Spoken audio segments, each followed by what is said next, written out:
Siapa dari warga desa Sukawedi yang punya cerita turun-temurun dari keluarganya? Saya ada cerita dari salah satu buyut saya yang diturunkan kepada nenek, ibu, dan saya. Uyut ini panggilannya itu biasa dipanggil dengan sebutan Mak Ngah. Profesinya dulu di sekitar tahun 1950-an itu adalah seorang dukun beranak yang membantu ibu-ibu yang melahirkan. Ya, zaman dulu rumah sakit dan segala sesuatu di bidang kesehatan itu kan masih bisa dikatakan ya sangat jarang gitu. Orang-orang yang sakit hanya mengandalkan herbal yang tumbuh di sekitar kita. Kadang-kadang juga paling banter itu mantri, tapi sangat jarang pada saat itu. Mak Ngah dianggap sebagai seorang penolong ibu-ibu yang sedang akan melahirkan. Alhamdulillahnya zaman dulu itu belum begitu banyak persalinan yang memiliki gangguan penyakit yang kelihatan, yang tampak seperti zaman sekarang. Mak Ngah tidak mematok bayaran untuk menolong orang-orang yang sedang akan melahirkan. Dia melakukannya dengan rasa cinta kasih sayang, dan segala sesuatu yang dikerjakannya itu benar-benar hanya ingin mengharapkan keberkahan dan keridhaan dari Allah Subhanahu wa Ta'ala.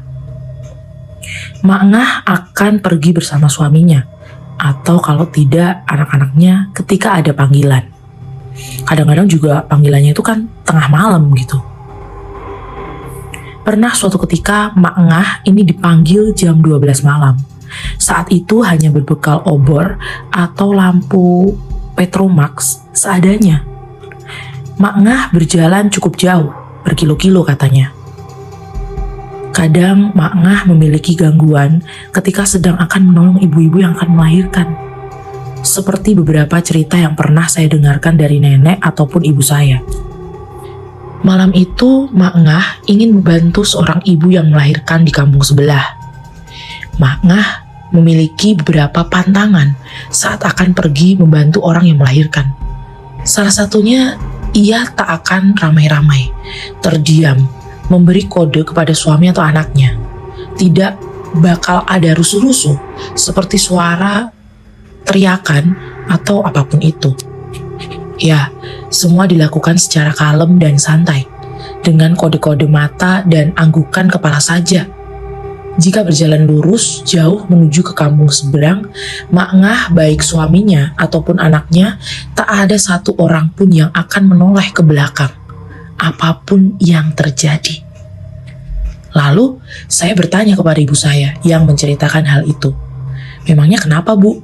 Kalau misalnya Mak Ngah sampai menoleh ke belakang? Ibu berkata, nanti ada sesuatu yang akan mengganggunya dan menghambat perjalanannya menuju ke kampung itu. Cerita kita lanjutkan pada peristiwa malam itu ya. Ada begitu banyak gangguan di belakang Mak Ngah. Suara-suara panggilan yang menyerupai suara keluarga. Lemparan batu yang cukup kencang sampai menyakiti punggung Mak Ngah, suami, dan anaknya. Tapi Mak Ngah terus-terus saja berjalan, hingga akhirnya sampai ke rumah si ibu yang akan melahirkan.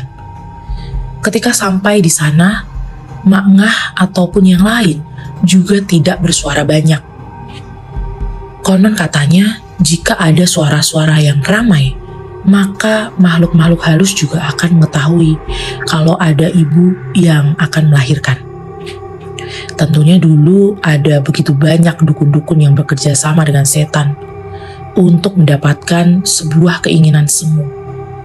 Tak terkecuali teman-teman Mak Ngah sesama dukun beranak. Ada salah seorang teman Mak Ngah sesama dukun beranak. Sebut saja namanya Mbah Guteng.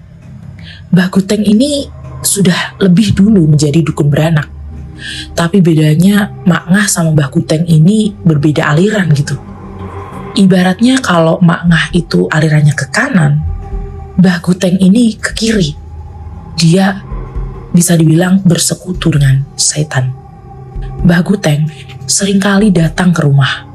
Menurut penuturan cerita nenek saya, ketika nenek saya masih kecil, Mbah Guteng kerap mengiming-imingi Mak Ngah dengan sesuatu. Katanya untuk apa jadi dukun beranak saja, gak ada uangnya. Lagi pula, kita itu bisa tua, bisa mati sebelum tua. Alangkah baiknya meninggalkan harta benda dan kekayaan yang sangat banyak untuk anak cucu kita. Kelak, mereka gak akan kesusahan.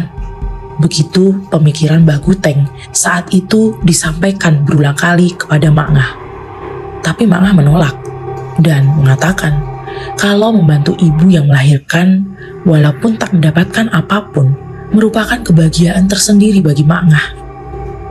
Mak Ngah gak peduli kalaupun dia tak memiliki harta benda dan kekayaan seperti yang dimiliki Mbah Guteng. Mbah Guteng kerap mengganggu Mak Ngah karena Mak Ngah tahu Mbah Guteng ini bersekutu dengan sesuatu. Mbah Guteng kerap saja mengirimkan sesuatu untuk menggagalkan acara lahiran yang lancar dan aman. Tapi Mak Ngah memang ibadahnya patut diacungi jempol. Bukan karena saya cicitnya ya, jadi melebih-lebihkan. Tapi memang karena menurut penuturan orang lain, Mak Ngah ini sangat alim, tawaduk, sangat segala sesuatunya itu dilakukan berlandaskan kepada pengetahuannya terhadap agama. Jadi dia tidak tertarik sama sekali untuk melakukan persekutuan seperti yang disarankan oleh Mbah Guteng. Mbah Guteng kerap mengirimkan sesuatu untuk mengganggu Mak Ngah. Seperti malam itu, lagi-lagi kesaksiannya dari nenek saya. Nenek saya berkata, malam itu rumah kayu mereka seolah sedang dikepung sesuatu yang tak terlihat dengan mata kepala orang awam. Tapi rasanya sangat panas, membakar kulit sampai melepuh rasanya. Anehnya tidak ada kobaran api yang terlihat. Mak Ngah tetap meneruskan sholat Isya sambil mengaji. Padahal saat itu nenek saya tuh udah uring-uringan beserta anak laki-laki yaitu kakek saya. Mereka kepanasan, menangis, berteriak karena mereka memang masih kecil. Tapi Mak Ngah tetap saja tenang. Suami menenangkan anak-anak mereka dengan membaca-bacakan doa sambil menepuk-nepukkan air yang dibacakan doa ke wajah dan tubuh. Bukan hanya sebentar saja, gangguan itu terjadi selama beberapa hari. Mak Ngah dan keluarganya terus-terusan saja diganggu seperti itu. Entah mungkin ada rasa kecemburuan dari Mbah Guteng. Karena makin lama, makin hari ibu-ibu tuh makin banyak yang minta tolong kepada Mak Ngah, bukan kepada Mbah Guteng yang biasanya mematok harga atas persalinan. Ya, istilahnya sepi job lah. Dan semakin membenci Mak Ngah, menasihati kalau umur itu tidak ada yang tahu. Bisa saja hari ini kita melakukan banyak kesalahan, tapi esok hari kita akan meninggal dunia. Tapi Mbah Guteng semakin tak suka dinasihati seperti itu. Akhirnya, qadarullah, Mbah Guteng ini meninggal dunia saat mengirimkan sesuatu kepada Mak Ngah. Tapi malah berbalik. Mbah Guteng ditemukan tewas mengenaskan, tubuhnya seolah seperti, mohon maaf, meledak dan ususnya terburai. Tak banyak orang yang mau mengurus pemakaman Mbah Guteng. Mak Ngah memohon kepada para tetangga agar Mbah Guteng bisa dimakamkan dengan selayaknya. Setelah kematian Mbah Guteng, Mak Ngah seolah didatangi oleh sosok yang menyerupai Mbah Guteng yang terus-terusan saja menangis dan minta tolong. Tapi ya, Mak Ngah gak bisa melakukan apa-apa karena selama melakukan hal itu, Mak Ngah sudah banyak dan seringkali menasihati.